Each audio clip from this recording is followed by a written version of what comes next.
بسم اللہ الرحمن الرحیم نحمدہ ونصلی علی رسولہ الکریم اما بعد۔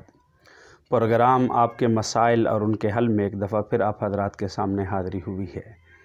یہ محمد احمد نے فیصل آباد سے سوال کیا ہے کہ کریڈٹ کارڈ کا استعمال کرنا شرعاً کیسا ہے؟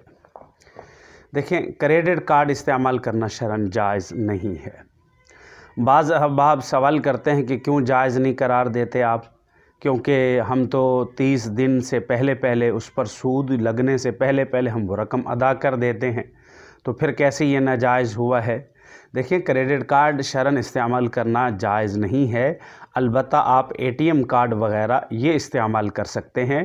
کریڈٹ کارڈ اس لیے جائز نہیں ہے، حدیث مبارکہ میں آتا ہے کہ آپ صلی اللہ علیہ وسلم نے فرمایا کہ سود کھانے والا، سود کھلانے والا، سود کا معاہدہ لکھنے والا اور سود کا معاہدہ کرنے والا، یہ سارے کے سارے ملعون ہیں۔ اللہ اور اس کے رسول نے ان پر لعنت فرمائی ہے۔ یہ سارے کے سارے سواء، یہ سب کے سب برابر ہیں، خواہ سود لیا جائے یا سود دیا جائے۔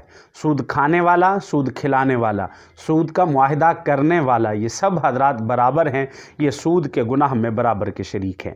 اب اس کریڈٹ کارڈ میں اگر آپ 30 دن جو مدت ہے، اس مدت سے پہلے سود لگنے سے پہلے وہ رقم ادا کر دیتے ہیں، لیکن جب ابتدا میں آپ کو کارڈ دیا جاتا ہے اس وقت آپ کا معاہدہ ہوتا ہے کہ اگر میں اتنے دن تک پیسے نہ جمع کرا سکا تو مجھ پر اتنا سود لگ جائے گا۔ آپ ان کی ذرا شرائط پڑھیں تو تحریراً یہ معاہدہ آپ ان کے ساتھ کرتے ہیں، تو لہذا اس معاہدے کی وجہ سے یہ سود کے زمرے میں، آپ بھی اسی طرح سود کے زمرے میں خواہ معاہدہ کریں، اگرچہ وہ سود آپ کھائیں یا نہ کھائیں، لیکن جب سود کا معاہدہ کیا جائے گا وہ سود کا معاہدہ کرنے والا بھی سود کے کھانے والے کی طرح ہے۔